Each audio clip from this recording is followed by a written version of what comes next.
Allah wa malaikatahu yusalluna 'alan nabi ya ayyuhalladzina amanu sallu 'alaihi wa sallimu taslima. Lamun tadi urang nyaritakeun tentang wa'id, ayat ancaman ti Gusti Allah bagi jelema nu ngabohongkeun ka ayat-ayat Allah. Adigung-adiguna sombong teu daek sujud ka Gusti Allah, iman teu ka Allah jeung ka Rasulna, paeh la tufattahu lahum abwabus sama, baal dibukakeun lawang langit. Atawa iman ka Gusti Allah, iman ka Kangjeng Rasulullah, nyaho kana syariat ngan mengabaikan syariat. Kita salat henteu, kita zakat henteu, kita puasa henteu, kita haji henteu. Kita ulah maling korupsi, kita ulah mabok, kita ulah zina. La tufattahu lahum abwabus sama. Moal asup ka sorga, wala yadkhulunal jannata hatta yalijal jalwalu fi samil khiyat. Insyaallah. Na'udzubillah min dzalik. Dilanjutkan ku Gusti Allah ayat wa'du, janji. Ulama ingat ka wa'du, ingat ka Syekh Fadil kamari.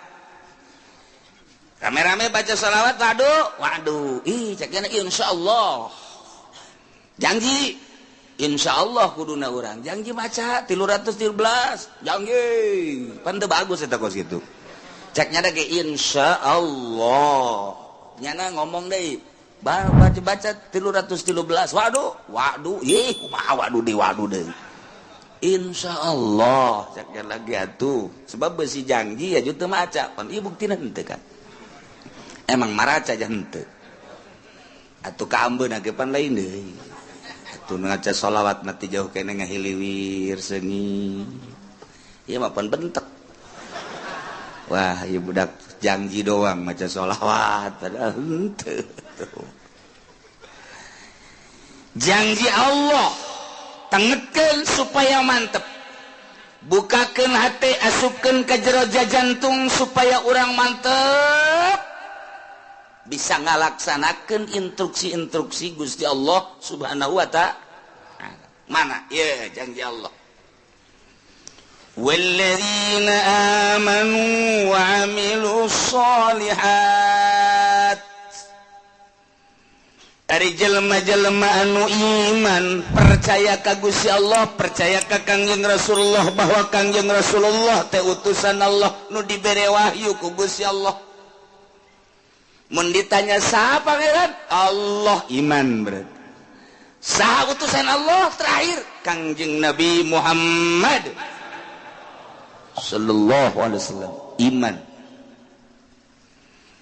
Sanggeusna iman, alladzina amanu wa 'amilus sholihat, ngamal amal soleh, ngalakukeun migawe kana amal soleh.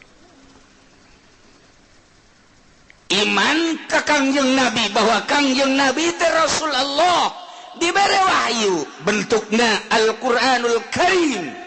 Di jerona ieu nyaritakeun syariat-syariat Kangjeng Nabi nu diinstruksikeun ku Gusti Allah mulai ti ubudiyah, muamalah, munakahat, jinayat. Aya kabeh kisos-kisos, cerita-cerita aya kabeh dina Al-Qur'anul Karim. Nah, memeh urang ngamalkeun ngaji heula, nyaho tentang wudu berikut caina, nyaho tentang salat berikut syarat-syarat jeung rukunna, kitu kene puasa, zakat, haji. Nah, ku hari pengamalanana wa amilus sholihat, enteng. Iman ka Allah jeung ka Kangjeng Rasul, ngalaksanakan perintah-perintah jeung ngajauhan larangan anak kumaha tah janji Allah ulaika ashabul jannah. Masya Allah, eta jelema-jelema eta lah nu bakal dibere sorga. Alhamdulillahirabbil. Urang berarti kan saha deui atuh coba.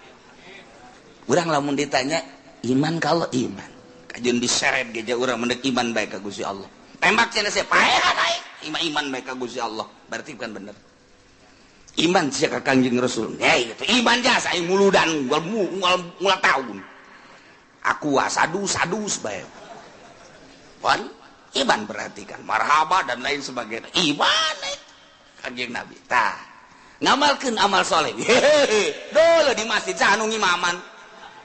Emang saha? Atunya nyaho gitu nyaho.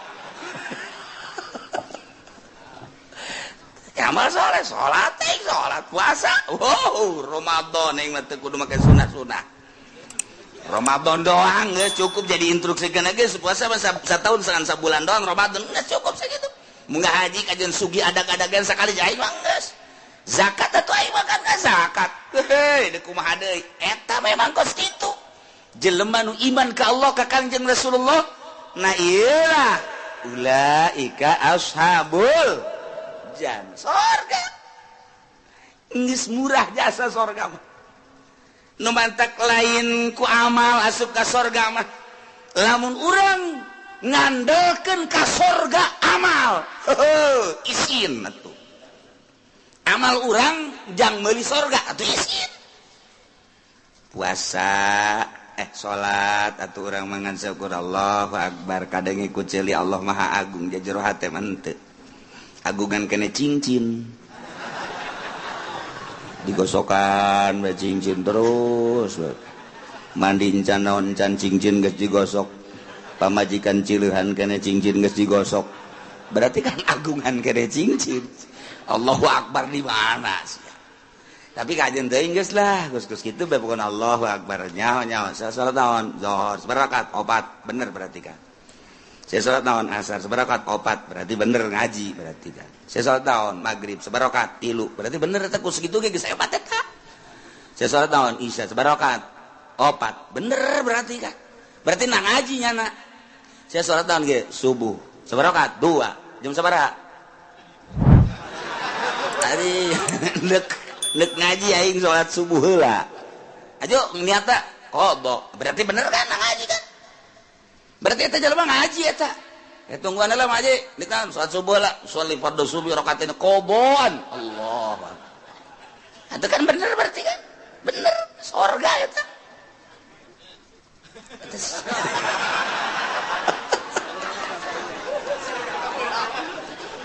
Sarajan kabeurangan teu salah niat teu adaan. Tapi kan lamun teu ngaji mah sholli pada subuh rakaat ini adaan. Allahu akbar padahal jam 7. Eta salah kan? Atuh ieu mah henteu kadenge ku masyarakat ge qodoan. Allahu akbar. Atuh bener berarti. Ji atuh teu salah. Emang aya salat qodho nyanana. Atuh haju nyanana hudangna jam 7 qodoan. Atuh bener teu adaan. Henteu salah teu naon. Ngan rada beureum beungeut dong setik.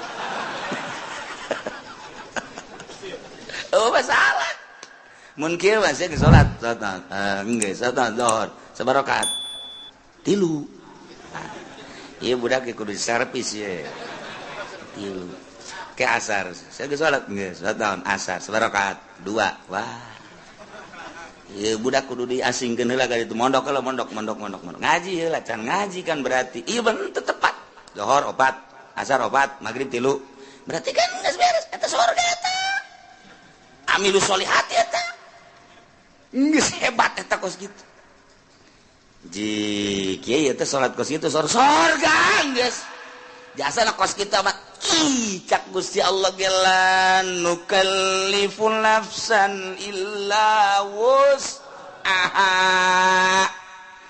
kaula nu agung teu ngaberatkeun ka awak-awakan ka hiji jelema saha bae di mana bae aya narek lalaki rek awewe illa usaha kecuali sakabawana kunyana eta kota minal amal ai kabawana nyana kos kitu atuh kos kitu bae emangnya nama salat tak kos gitu salib Allahu akbar Allahu akbar Allahu akbar Assalamualaikum beres ya guys ayo salat seberapa opat pan cepet amat jumping kan guys ku aing sakumaha trial budak tapi kan salat emang aing mah bisa nakos kitu cak Gusti Allah ke kamar aing ngaji di mingguan la nukallifu nafsan illa usaha ngadalil coba eta iya tuh geus ulah disalahkeun emang Quran kos kitu Pak wayah ngeunah bae urang tetep ieu ulah sambarangan ieu ayat mahal ieu geus penting mah asa salat bae mun aya anak urang gitu bah kulo aja salat teh khusus boro-boro sia aing henteu nggak sepenting sarolat bae dek khusus dek entah ayo ngesolat teh pokoknya mah ya ka sorga mah lain ku husu ku iman amal soleh geus bisana sakitu cek kamari ge ngajelan nu kalipun nafsan illa usaha poe eta bapa bisa ngadalil giliran nu kitu diapalkeun we ku nyana geus aing mah ngapalkeun ayat eta bae asana tiis ka hate geus geunaheun ieu bener-bener lain lalagaan geus asalnya syaratna asalnya rukuna beres geus eta amal soleh emang ka sorga kudu ku amal ku amal mal kabeli sorga nu sakitu bagusna bayangkeun bae coba nu sakitu indahna widadari na ge lamun teh mah cinggirna ka dunya panon poe surem mun nyidu saket celaka laut jadi amis mun urang neuleuh ka widadari eta teh pingping jeung bitis da teh jerona ge kadeuleuh ku ngagenclang endek ditumpakan ku potongan Haji Pendi atuh ngajengkang ti heula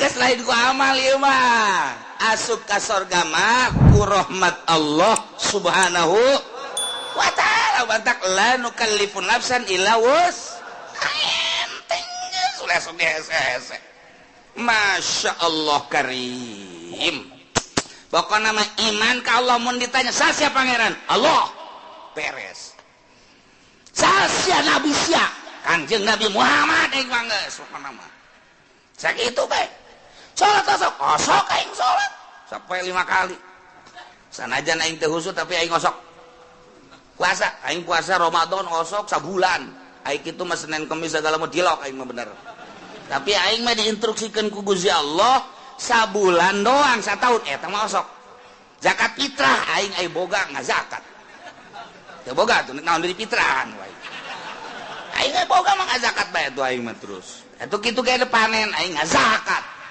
dagang aing ngazakat haji jatuh aing geus bidug-bidug aing cenah segala sabodoh pokoknya mah aing mah geus bae aing ka Mekah mantak ieu tiket moal dipicen ku aing dibawa ka kuburan ku aing woi kira-kira si malaikat nanya tah tiketna tah aya tah aing geus ulah nyaritakeun bagus jeung henteu pokona aing pernah bae geus sakitu bae geus kumaha eta ulaika ashabul jannah ahli surga je hampang jasa ieu we sabaraha poe kieu di surgana lain poe-poean bulan meureun lain bulan-bulanan tahun meureun lain tahun-tahunan sabaraha tuh hum fiha khalidun saneng-enengna di surga Masya Allah karim ieu mah kudu arapal ayat ieu mah tenang jasa ngeunaheun jasa ieu mah Masya Allah karim ihtiis jasa ieu teh lalawanan nu tadi bejakeun ka kafir bongan nyana teh iman ka Allah bongan nyana teh iman ka Kangjeng Nabi Muhammad teh asal iman ka pangeran Allah pangeran teh iman ka Kangjeng Nabi Muhammad nabi terakhir teh bejakeun ka kafir ala anna jannata ma'azmi qadriha wa ma'aliyah yutawassalu ilaiha bil amali sahli min ghairi ta'ammuli kulbah bejakeun ka kafir bahwa surga sakitu poharana bangunanana situasina dan lain sebagainya hese nyaritakeunana soal surga yutawassalu ilaiha bisa datang ke surga bil amalis sahli min ghairi tahammuli kulbah, dengan amal lu gampang asal beramal bae pokona mah geus tanpa aya kesulitan-kesulitan kahesean-kahesean beusi dianggap berat ieu ibadah ka Gusti Allah dijelaskeun ku Gusti Allah make jumlah mutarabah la nukallifu nafsan illa wus tengah beratkeun aing ka saha bae kecuali sakamampuhanana gerakanana bisa nangtungnya teu bisa diuk ngedeng teu bisa ngedeng nangkarak geus teu bisa nangkarak ngukur taneuh kubur geus tiga sakitu doang tuh kan kuari dipaksakeun supaya khusu emang khusu babari ustad ge teu bisa khusu cak ustad ngeunah bae kiai atuh kiai ge sarua atuh saha bisa khusu jangan bisa khusu mah iwati ulama-ulama sholihin iwati wali-wali Allah sedengkeun kan jadi wali Allah teh emang babari kitu nyana kan lu bisa khusu lantaran khusu mapan kudu ulah aya masyi wallah di jero hate teh kudu ulah aya nanaon kecuali Allah karena khusu geus bisa ngahareupeun niheulakeun ruh daripada awak tepat ngurusan kana jasad hate bae ka Gusti Allah eta lah jelema-jelema nu khusu modal urang mah dihusukeun sarakaat 2 3 4 mabur hese aing dikusu jasa salat sholli fardhu Allahu akbar geus bisa teman-teman Allah maha agung Allahu akbar kabira walhamdulillahi katsira wa subhanallahi wa ta'ala cak setan baru nih ya cak setan ayo geura husukeun Gusti geura husukeun ayo geura husukeun inna sholati wa nusuki wa mahyaya wa ngadeukeutan setan slek ayo wa mahyaya wa mamati lillahi rabbil alamin la syarika lahu wa bidzalika cincin berem bagus wa nusuki wa mahyaya edan cincin di jero hate cincin aya cincinan digulak-gilak ku setan eta buleut lamun dipelonjongkeun mah rada bagus gosokan deui kakarake 2 kali ngagosokanana kan ganti yeuna ye naonna karangara batangna kamari mah kan ku perak coba bagus tungtung ngalahin salat produksi cincin geus inget-inget assalamualaikum warahmatullahi wabarakatuh cak setan dadah kos gitu salat urang Allahu akbar kabira alhamdulillahi katsira wa subhanallah setan datang khusus nih cak setan sholati wa nusuki wa mahyaya wa mamati di pabrik aya angkateun barang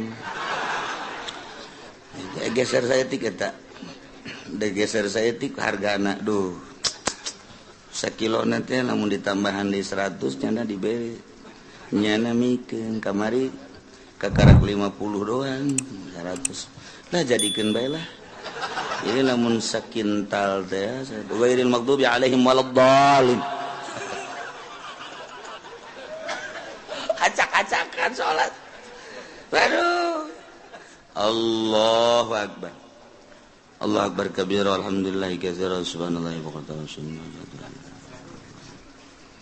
ndek ondangan sepatu meuli anyar bae kitu jang paparantieun ongko eta mah geus kebel asana sepatu jeung nyeri dipakena deui hayang rada nyaman bae sabar duit jang geus kelah sababarana mah masalah nu penting mah meuli bae lah isukan bae itu ka Tangerangna gitu nya ghairil maghdubi alaihim waladdallin salat sepatu jelema nama di luhur sajadahna ge bagus jasa menang meuli ti Mekah buatan Turki sajadahna di jero masjid ge make kipas make AC bagus luar biasa salatna make jubah make sorban udeng-udeng deui beuh siwakna ge eleh bae leungeun mah mending gosrok-gosrok kitu pan poara eta deuleu zahir mah di luhur sajadah di jero masjid pakai jubah pakai udang-udang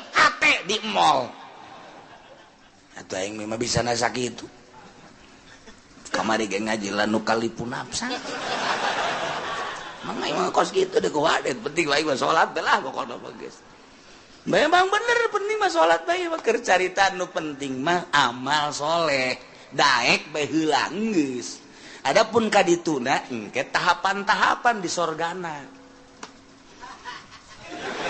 tahapan-tahapan ke di sorgana ieu mah jelema anu khosyiin di ditu ieu mah nu setengah khusu di dieu ieu mah nu salatna teu pati khusu di pager bae heulanan ulah kaasup ka sorga sih mah salat teu khusu ngan daek doang kan heuh lah cenah ieu geus jeung embe sorga ge teu nanaong mah babarengan aing mah geus ngaja aing nemah jasa keur ieu aing mah salatna teu khusu kajeun aing mah di pelataran ge asal teu ka neraka bae aing mah geus lah geus cenah mah dirinya bae teu boga tempat cenah mah geus nyareupkeun sorga bae kebal-kebal Gusti banyak ieu di dieu bae dijore amat kabejana ka sorga mah ka sorga ngan di lapangan emang eueuh deui kitu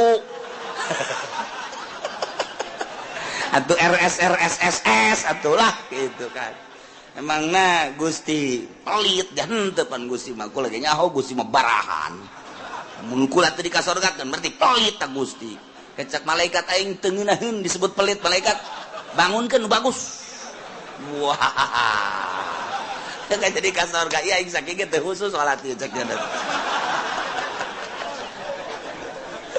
aduh ilah la nukallifu nafsan illa wus atuh emang bisa nangan sakitu deh kumade teh dipaksa-paksakeun ge ieu kabehan ge lamun tita khusu atuh acak-acakan salat saya mah teu bisa husu tetep bae saya bae tah husu moal bisa sebab kudu ngaleungitkeun salian Allah aya nu bisa kitu wali salian kitu ulama sholihin kakarak nya mah teger Allahu akbar contona nya mah ku teger-tegerna kahuruan Syekh Marufil Qurhi keur salat di masjid kemudian kahuruan nya mah teu lumpat beres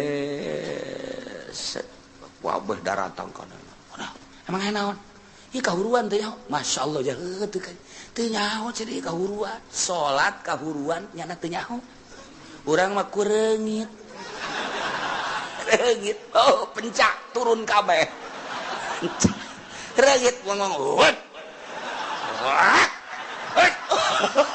udah kureungit bae ge bau besi turun kabeh besi ya Allah ya Rabbi hutet datu di tukang ieu eta naonan goblok reungit atuh reungit pak kalembek teu bisa imah kudu make jotosan-jotosan budak eta teh husu ngaranna teh salat kos kita tetep la nukallifu nafsan illa wus geus kudaekna ge geus alhamdulillahirabbil jalamun teu iman mah moal aya di masjid nya moal salat nya mun teu iman mah moal ngalawudu jaloba disagedengeun urang teu iman mah teu daekeun salat nyana mah salat pohara jasa ye atuh malaikat ge nyatetan salatnya geus loba jasa jeung teu nyahoeun malaikat maka salat nu husu jeung teu husu ya malaikat teh jauh nya mah ngan sakadar nyatetan doang salat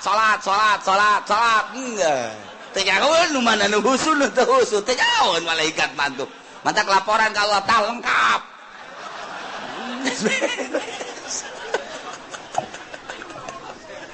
ya Allah ya Rabbi ngeunaheun jasa ngan lamun endek memperbaiki diri ngabagus-bagus diri tentang ibadah ku aya bahasa wa amilus solihati di samping iman ka Allah iman ka Kangjeng Rasulullah wa amilus solihati lain sakadar iman tapi beramal soleh nah ieu nyaritakeun tentang amal soleh teh berarti kudu anu bagus sabagus-bagusna amal lantaran salat ge cek Kangjeng Nabi sallu kama raaitumuni usolli salat anjeun sakumaha anjeun ningali ka salat kaula Kangjeng Nabi teh katingali ku para sahabat gerakan-gerakanana jeung rakaatna zuhur asar maghrib isya subuh dan lain sebagainya bentuk salat nama urang teh pati beda jeung Kangjeng Rasul nu beda teh ngan sakadar batina doang ketika Kangjeng Rasul salat cek Kangjeng Rasul wa qurratu aini fi shalah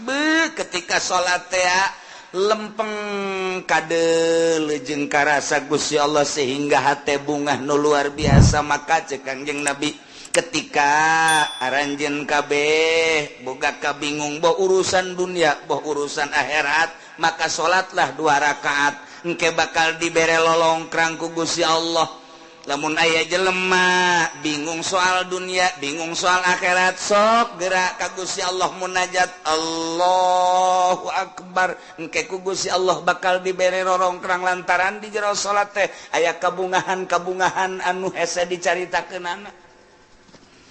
Ngan lamun urang nyaritakeun kabungahan di jero salat pan hese lantaran urang macan pernah manggihan bungah di jero salat, malah urang mah keur bungah salat jadi henteu bungah. Urang mah keur tentrem salat jadi teu tentrem lantaran urang mah salat teh kakarak ge daek doang jeung dipaksa eueuh kangeunahan. Nah neangan coba kangeunahan kumaha jak Kangjeng Nabi menyaritakeun salat teh ngeunah ieu mah deuk memperbaiki sakadar iman ka Allah, sakadar iman ka Kangjeng Rasulullah, beramal sakumaha parentah jeung larangan dijauhkeun. Nah eta teh geus asup kana ulaika ashabul jannah hum fiha khalidun, ngan di sorga beda-beda engke. Manta kayang memperbaiki diri mulai ngajinya na asup ke pondok pesantren kejeun teu sakola ge atawa dibarengan ku sakola 2 tak ngaranna. Teu murni teh mah kos kitu mah ka sorga hayang ka neraka hayang.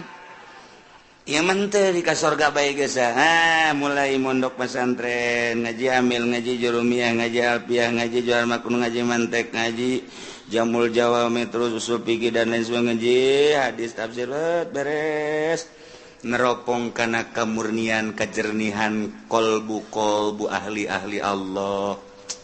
Kabita urang lamun nyaritakeun Sidina Abu Bakar Siddiq radhiyallahu anhu. Abu Bakar keur cicing bae neuleuh manuk piit cerik Abu Bakar Siddiq. Ditanya ku sahabat, Abu Bakar kunaon neuleuh manuk meni cerik? Inget ka sorangan. Kok neuleuh manuk sih inget ka sorangan? Bahagia amat mun kaula ku Gusti dijadikeun manuk piit. Maknya Abu Bakar jadi manuk sih bahagia nama kieu cek Sidina Abu Bakar engke di akhirat teh manuk dibuktikeun ke ditanya kabelah dituna geusan manuk mah jadi lebu eueuh hisab eueuh naon ai Abu Bakar engke di akhirat kumaha. Ditanya tentang salat beres tah henteu salatna khusyuk tah henteu salatna wah mulai tah urang aduh tadi ngeunaheun jasa. Sukari rada ngarentet deui aing ye. Sidina Abu Bakar yang cerikan diri sorangan neuleuh manuk doang. Hayang amat neuleuh manuk cek nyana jadi manuk. Lantaran manuk mah paeh di akhirat jadi lebu geus bae eueuh hisaban tapi pan Abu Bakar engke ditanya datang ka mana ieu memperjuangkeun agama datang ka mana salatna khusyuk datang ka mana sieun jasa harta-harta leuwih ti kabutuhan ke bakal ditanya ku Gusti Allah. Ieu Abu Bakar ieu sedih jasa engke di akhirat bakal dihisab engke mantak kurucut cerik neuleuh manuk ras ka diri sorangan. Masyaallah.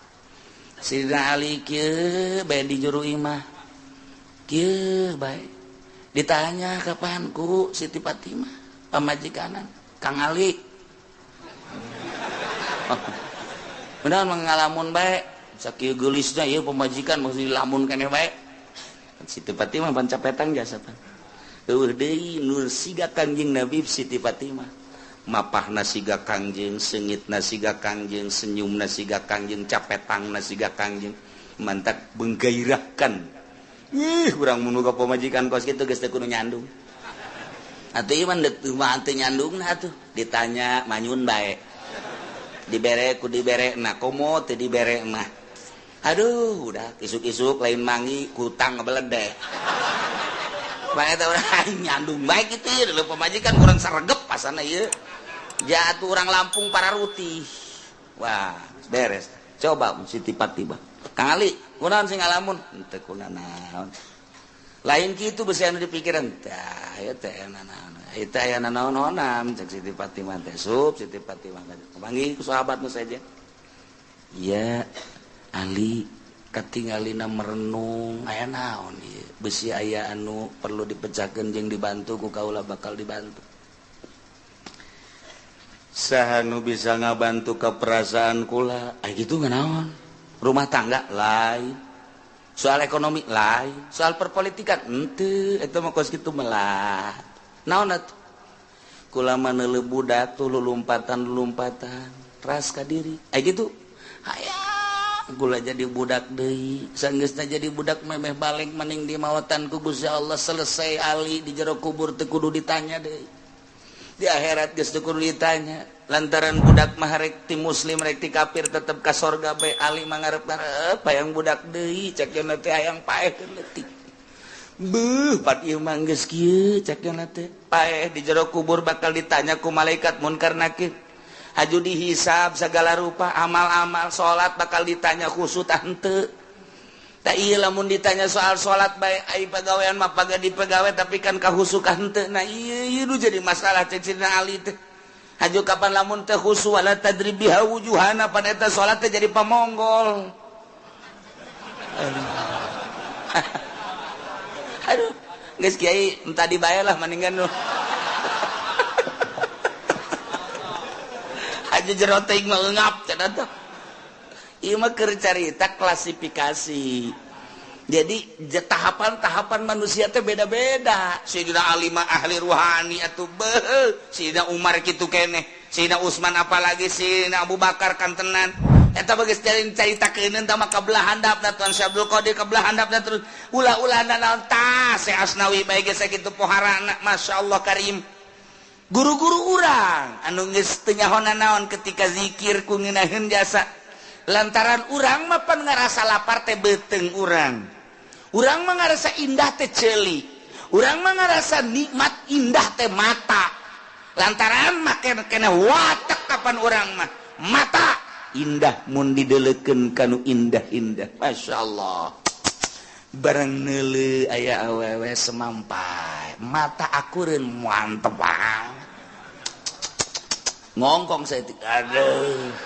mantep susu nonghol kahayang mata kan eta neuleuh urang negro hideung amat jariji aing mah mata watak eta teh lamun dikembalikeun ka nu geulis buatan Allah nu goreng buatan Allah nyaritakeun geulis jeung goreng teh tama nafsu mun dikembalikeun maka Gusti Allah bawa nu geulis bacan bisaeun ibadah bawa nu goreng mah bisaeun ibadah sedengkeun kita cinta teh kanu cinta ka Gusti Allah urang lamun dikitu-kitu bakal resepan kanu hideung je ditita cinta teh ka jelema anu cintaeun ka Allah ulah leuleuh zahir sakadar leuleuh zahir mah gampang urang kuari jadi jelema sugih aya di urang gagah aya di urang kasep aya di urang bintang film mana nu ku urang henteu bisa dibeuli zahir mah gampang tapi nyana cintaeun teh ka Allah tapi lamun urang diticahan mika cintana kanu dicintai ku Gusti Allah hararese kapanggih jeung nu hideung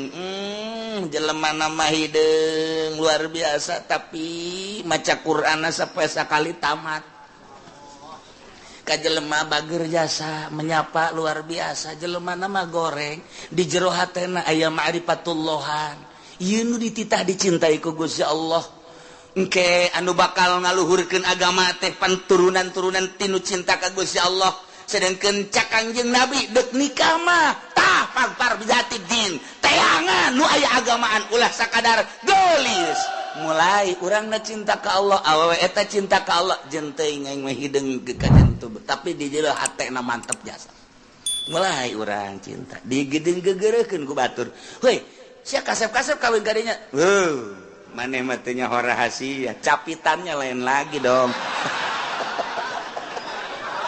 aduh terus sia masuk aju ka itu ti agama aju ka capitan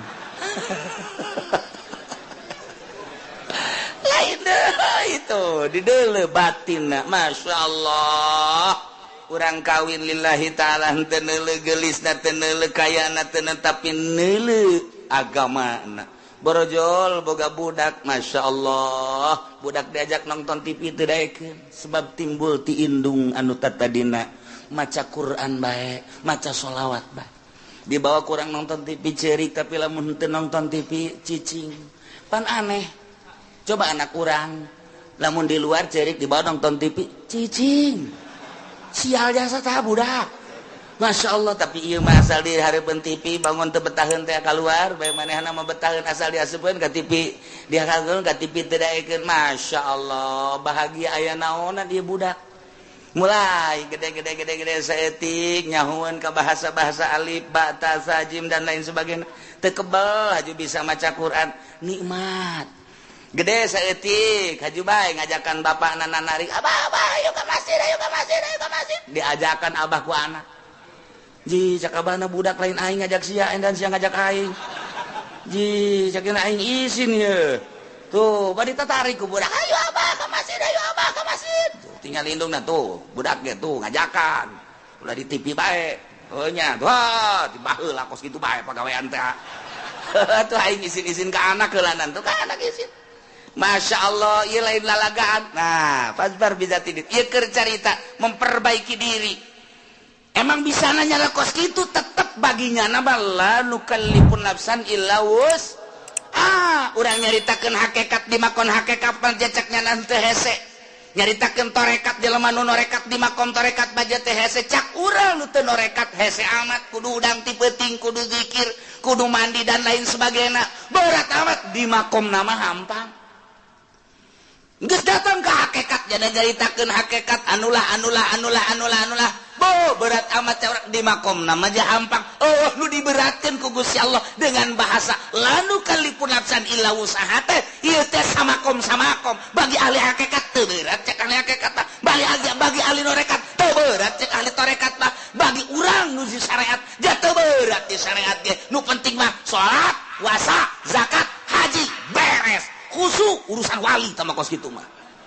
beres ya emang urang mah makom di dinya sia salat bangana teu khusyuk ira khusyuk aing sih emang teu khusyuk aing mah kos kieu kaayaan pokona ngan aing mah protes bae ka Allah mun teu ka sorga emang benar pan aing ngaji di Cilongot la nu kallipu nafsan illa usaha dak dibawa ku aing ka hareupeun Allah ieu ayat ieu hebat jasa teh budak ku embung-embungna khusyuk burung.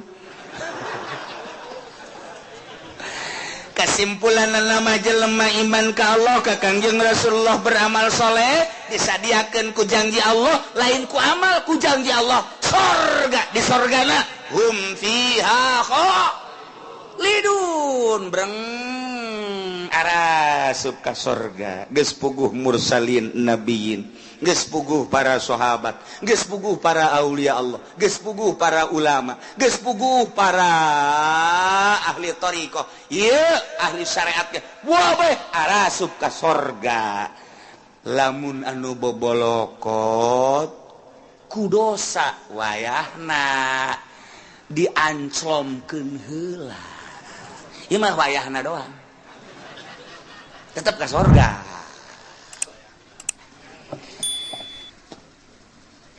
Ulah waka nyaritakeun embung-embung ka neraka jeung hayang-hayang ka sorga lantaran urusan ka neraka jeung urusan ka sorga mah urang contoh di dunia bae bakal nemah sorangan urang mantes di sawah dadabud ieu taneuh datang katuur bobolokot baju urang ge teh urang datang ka imah barang datang ka imah pamajikan urang geus aya di jero kasur seping bed geus pake sesengitan segala rupa cak pamajikan kakak ka dieu yeuh geugeran kula geus teu make calana aca kira-kira urang nu dadabud bobolokot takut taneuh wani henteu coba ka kasur ayo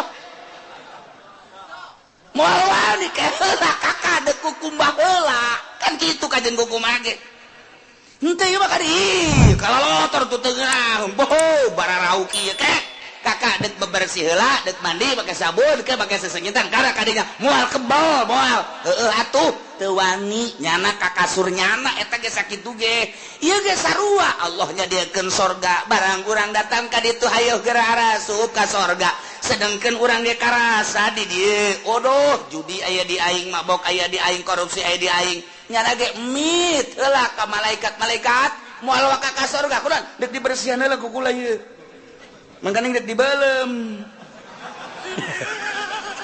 nyana sadar sorangan henteu cak malaikat ka sorga we teu pantes atuh nya ka sorga dadabud kieu cak nya tetep dek dibelem bae make seuneu jahanam jadi teu kudu hese-hese malaikat ge nyanana sorangan nu hayang meulem nyana percis kos urang matas di sawah pamajikan urang ngajakan ka dieu yeuh urang geus deuleu bener kutang geus nyengret sempak geus adi juru bae geus make naon heula cek badi heula teu wanieun nyana teu wanieun aing aduh lamun nyana kadinya bae berarti belum lamun bener sadar tetep mandi heula ieu ge sarua geus disadiakeun sorga ngan kulantaran dadabun ku dosa sadar nyana ke aing dek mandi seuneu jahanam heula cek malaikat teu kudu geus ka sorga embong isina aing di ditu nangke bake geuh-geuyan ka aing kotor-kotor ka dieu cek nanti ke aing mandi heula jadi mandi sorangan nyana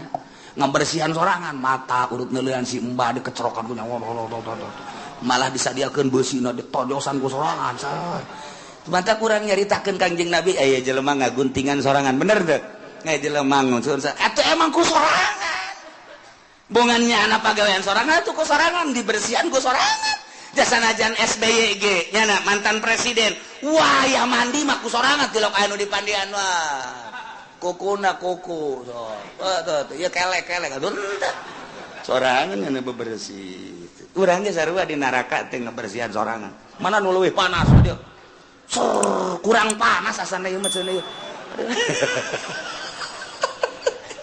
kebersihan sorangan ya Allah lantaran nek diasupkeun ke tempat nu bagus nah kuari geus bararagus kabeh asup ka sorga kumaha di sorga wa nazalna ma fi sudurihim min ghillin tajri min tahtihimul anhar barang datang ka sorga kabeh ge pan urang wararau ente ku anak di teangan waduh anak ka mana bae ente teu kapanggih-panggih wah salah ngomong tuh budak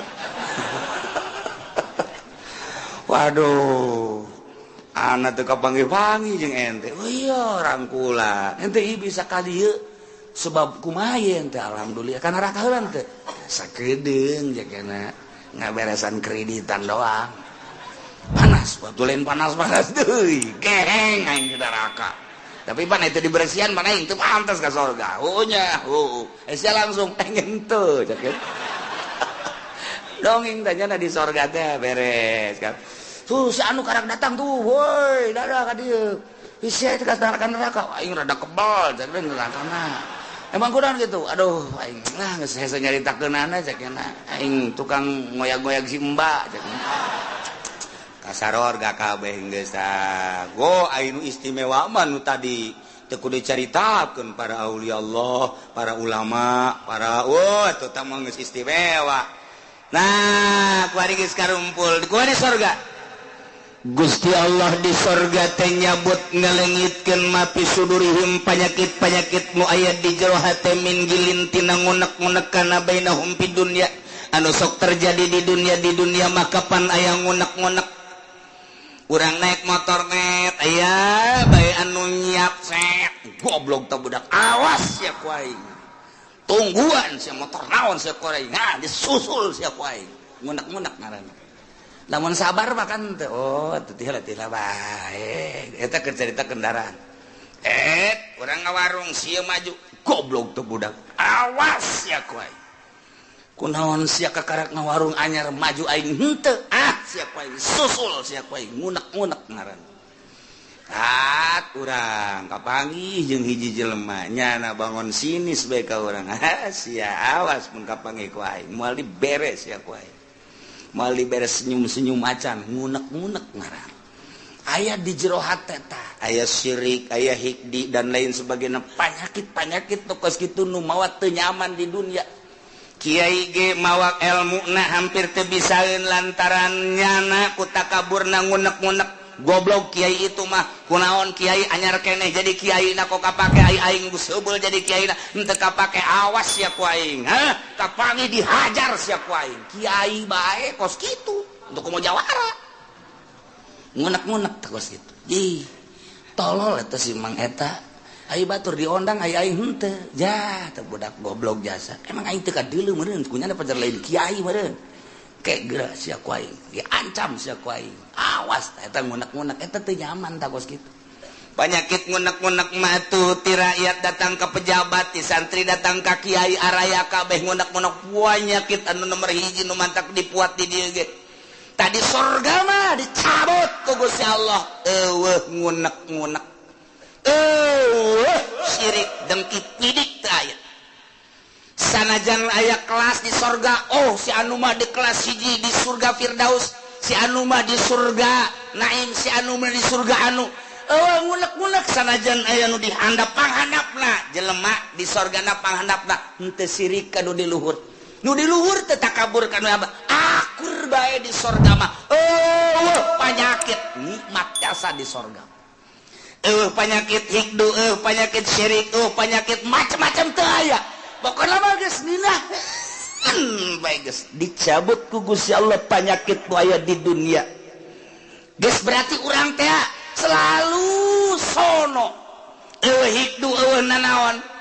Selalu rindu urang hayang kapanggih deui, hayang kapanggih jeung anu hayang kapanggih teu aya unek-unek sanajan batur urang di kelas tu luhur urang dihandap atawa urang di luhur baturna teu aya unek-unek teu aya hasud teu aya dengki teu aya nanaon. Nikmat di surga mah, di surga tajri min tahtihal anhar, tahtihimul anhar. Bangunan ulah dicaritakeun, ulah dibayangkeun cara di Kelapa Gading, ulah dicaritakeun dibayangkeun cara BSD. Tabeuhna naonan kadeleuna doang ku urang indah, coba usah urang asup ka jero WC geus teh dikrok-krok acan getilok dieusi pantunganna nararangleg dan lain sebagainya. Ulah dibayangkeun ngeunah urang horenganan nu ngeunah di alam dunia mah sapira bangunan kos kitu di dunia mah nu nikmat. Cenah kelas 10 M sapira 10 M, cenah aya anu 50 M nu ngeunah di dunia mah rieuh nu aya. Ke di akhirat mah bangunanana batuna tina emas jeung perak, 3 intina inten berlian. Teu kudu make lampu tapi seluruh sinar-sinar lampu ti mimiti herang caang beureum koneng biru araya kabeh. Hese nyaritakeunana tajri min tahtihimul anhar, dihandapeun gedung-gedung urang sing korolok cai bisa ditambai, urang keur cicing di luhur hayang cai ka luhur disintrekan doang kitu dicepet cai nae ka luhur.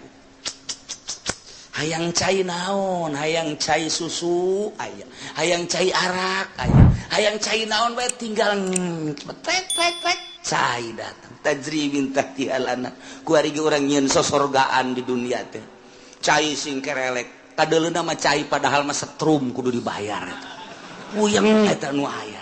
Kadeleuna cai eta ku mata mah padahal di jero hatena mah ieu budak bade teuing setrum ieu waduh. Sosorgaan di dunia, di akhirat tajri min tahtihibul anhar. Di samping bangunan anu sakitu indahna tangkal kayu dan lain sebagainya. Urang teh di hadaman ku barudak-barudak widadari, ngagalendotan urang hayang nu kumaha aya. Saurang dibere 70. Wah, geus urang kieu bae ge. Urang pindah ti ieu beteung ieu ka beteung ieu, ti beteung ieu ka beteung. Jeung capek-capek sedengkeun mantas dipake jadi parawan deui, jadi parawan deui, jadi parawan deui. Berubah-berubah banget ge isuk makos puari makos ge isuk kos kitu, isuk kos makin kasep makin geulis, makin kasep makin geulis. Henteu henteu anger banget urang poe ieu kos ge isuk lain deui, isuk lain deui, isuk lain deui. Ieulah maha kawasa Allah Subhanahu wa taala. Nu penting iman ka Allah, iman ka Kangjeng Rasulullah, amal saleh, mantep geus pokona mah. Teu kudu hese-hese, la nukallifu nafsan illa wus. Asal berangkat bae geus pokona surga. Tinggal diperbaiki doang kurang kuari mah. Larangan-laranganna titah ngeridit, titah diulah ngeridit, eta kudu dipiceuna. Besing ke mandi sorangan di ditu. Ngabersihan ngagosokan suku kudu dikreditan ieu ka suku-suku. Ih, emang kumaha gitu ya Allah ya Rabbi. Sing hade nyokot duit bank, sing hade deposito eta teh ribawi nu kos kitu moal kebel di alam dunia teh. Diriweukeun ku nu kos karar itu masyaallah muka mah maka. tujuan anjeun kunaon ngariweuhkeun anjeun ujung-ujung nama kapan pae kunaon teu mikiran pae nah ieu sing hade sakedeung urang dibere waktu nu penting alladzina amanu wa amilus sholihat naon perintah laksanakeun sempurnana nu optimal usahakeun kemudian laranganna jauhan asup ka sorga dibersihan tina berbagai penyakit tajri tahtihimul anhar ngomong urang kabeh di sorga kumaha ngomongna wa qalul hamdulillahilladzi hadana li hadza wa ma kunna linahtadiya laula an hadanallah ieu bahasa urang nu bakal dicaritakeun ku urang engke digambarkeun ku Gusti Allah ngomong urang ke di sorga ieu omonganana urang kabehan asup ka sorga beun nikmat jasa urang pamajikan urang anak jeung incu asup ka sorga munah bapak urang bapak kolot urang kabeh uyut urang ujang ngawareng urang udag-udag siur wabeh ka sorga ka Bondoroyot nikmat luar biasa aya hiji ben nu nyelap aya si Edi ka mana urang di sorga cak mana heuh nya ka mana eta budak emang keur di dituna ge teu daek nurut ta budak coba teangan coba kan sungan aya di pagar sorga wah tuh cuman eta si Edi budak aing mah nineung jasa eta budak aing boga rarasaan asana ka budak tak ka neraka kajen ku kumaha ge bukan di pasantrenkeun ban keur balik mah lulu panjana sakola pan bebeja nama ka guru orengan teu asup-asup di pabrik endahan malingan sapatu eta budak aduh aing mah boga anak ieu hiji lain rarasaan asana aing mah coba teangan coba berangkatnya ka neraka malaikat malik coba aya warga neraka ngaran Edin teu di deuleu aya jadwalna di eta Edi orang mana ye Cikupa coba iya tah wah bener anak abdi ya malaikat ya anak tuhan pokoknya mah iman naraka bae pangyabutkeun we teu bisa cak kene mah kebal kene 100 tahun kene mah di mana coba tempat tuh di anu tuh dituduhkeun blokna aya sebab aya letter C na pon di ditu soal kaliru urang datang ke blok 2 kali itu bener Dek iya abah ya abah di mana abah mah di sorga jeung emas sia jeung adi sia kabehan sia kunaon ya bah tulungan keur ieu ge pan titah mondok keur ieu kunaon balik malulu aja siapan sakola pan teu beres saya kos kieu bah geus ulah gaco bae bah panas ya panas tuh ieu dosa naon maling sepatu bae aduh agak satu nyari mah bukan mah sia dibersihan bae lah di dia ente bisa bah minta dicepetkeun gitu oke jawaban mana pananya di itu aya sia di aya di itu di blok C nya ada di itu aduh geus teu kadele banget nya nama sak mana heula gajen lah gedan dibersihan heula lah jake ge moal ka mana ge ka sorga kene cak adina tuh heuh nganggeheng mak tak ulah datang ke kos gitu pan sedih urang sedih masya Allah gitu masa Bondoroyot asup kabeh ka sorga kan nah ieu di sorga engke urang ngomong kabeh ki ngomong urang ieu bahasa urang engke di sorga digambarkeun ku Gusti Allah Subhanahu wa ta'ala kumaha coba omonganna wa qalu wallahu a'lam Allahu Allahu Allah Allahu Allah la ilaha Jibril Mikail Israfil Munkar wa Nakir Rakib Atid Jibril Mikail Israfil Izrail Munkar wa Nakir Rakib Allahu Allahu Allah Allahu Allah la ilaha kahiji Nabi Adam kadua Nabi Idris katilu Nabi Nuh kaopat Nabi Hud kalima Nabi Saleh kagenep Nabi Ibrahim ketujuh Nabi Lut kadalapan Nabi Ismail sembilan Nabi Ishaq sepuluh Nabi Yakub sebelas Nabi Yusuf 12 Nabi Ayub 13 Nabi Syuaib 14 Nabi Harun 15 Nabi Musa 16 Nabi Ilyasa 17 Nabi Zulkifli 18 Nabi Daud 19 Sulaiman 20 Nabi Ilyas 2 hiji Nabi Yunus 22 Nabi Zakaria 20 Nabi Yahya 24 Nabi Isa 25 Nabi Muhammad sallallahu alaihi wasallam moal ayat dari Nabi dugi kapoe moal ayat dari Nabi dugi kapoe Allahu Allahu Allahu Allah Allahu Allah la ilaha Jibril Mikail Israfil